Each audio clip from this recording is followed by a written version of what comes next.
Ahoj všichni, tak nevím, proč se mi video vyplo. Vítám vás u dnešního plánování. Dneska plánujeme týden od 9. do 15. března.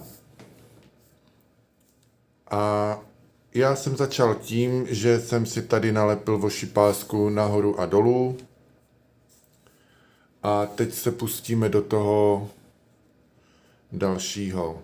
Já chci tento týden pojmout trochu takovou hravou formou, takže uvidíme, jak to dopadne. Předchystal jsem si tady nějaké samolepky, mám tady samozřejmě pravítko, mám tady samozřejmě pinzetu a pustíme se směle do toho. Já doufám, že můj mobil nás nesklame a uvidíme, jak se nám to všechno povede. Tak, já mám hodně samolepek, tudíž jsme v obraze, tudíž jsem se rozhodl pro tento týden, že si to uděláme takové barevnější.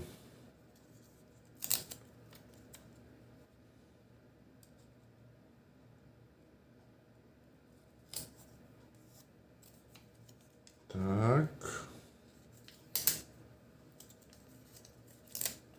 Tento týden bude docela pro mě, alespoň pro mě náročný. Protože toho mám docela dost.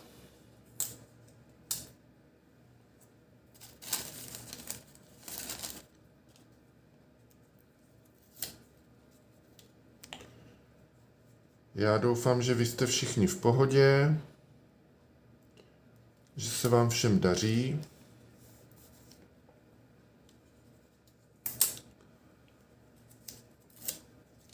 A teďka vlastně si chystáme spodní část diáře, kde prostě budeme mít tady ty všechny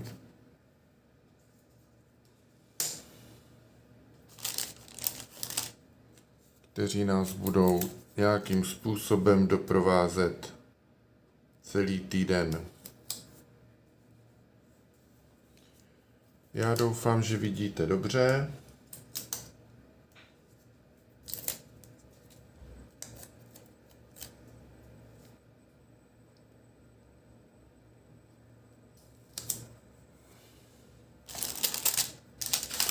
Tak. A já se ještě podívám. Ještě by se nám tady hodil jeden. Tak, výborně.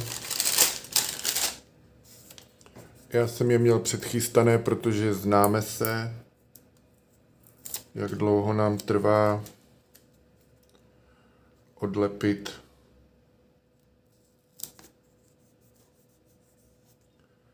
tak. Myslím si, že takhle to vypadá suprově. Teď si vezmeme naši oblíbenou propisku a uděláme si středové čáry.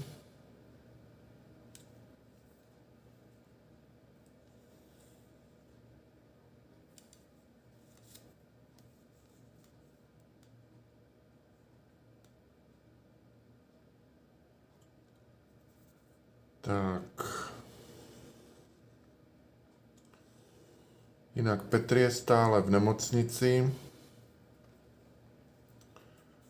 takže to ještě pořád musíme zvládat bez něho. Ale už to vypadá, že se to zlepší. Tak.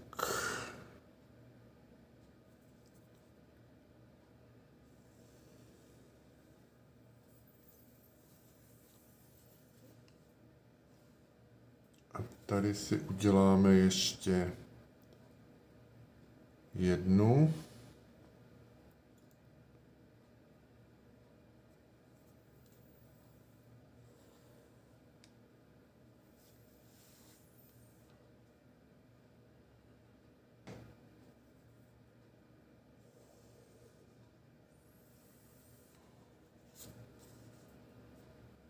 Tak.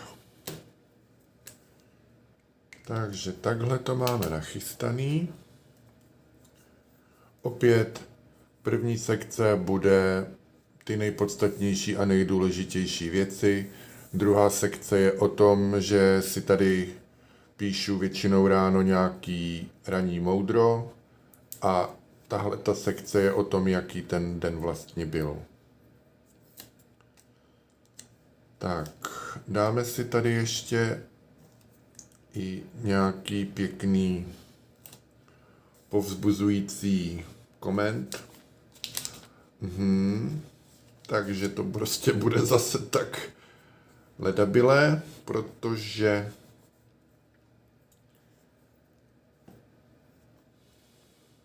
se nám to líp nepovedlo. Sami vidíte, že prostě to naplánování nemusí trvat 2 hodiny, ba naopak dá se to zvládnout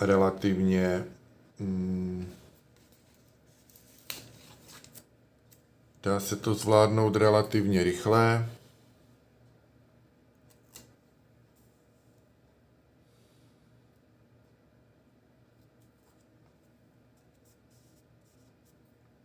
A přesně takhle prostě úplně mi to stačí, protože potom, když do toho diáře jdu každý den, tak si to tady doplňuju.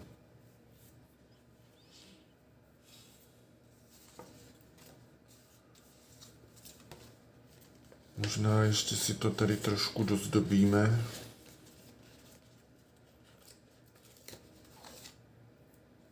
Tak.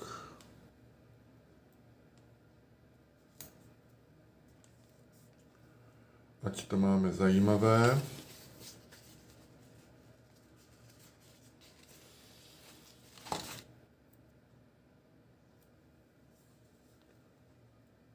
Tak, tady bude, tento den je velmi důležitý.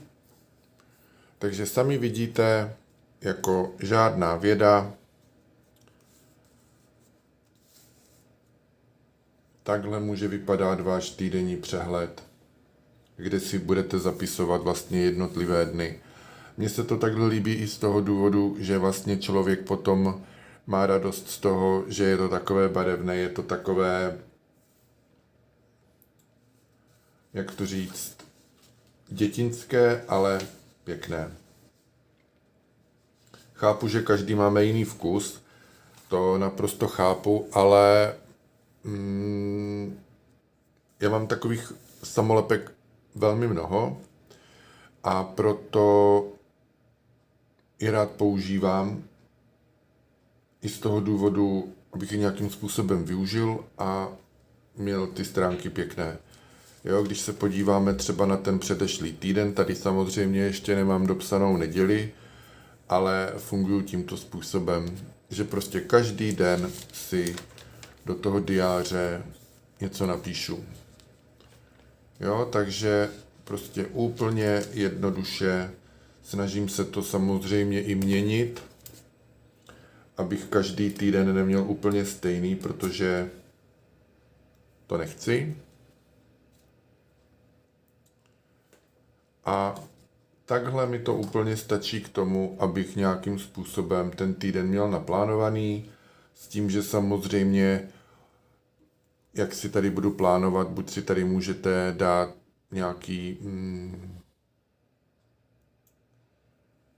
čtverečky, kolečka, samolepky, jako jednotlivé odrážky, co všechno potřebujete zvládnout.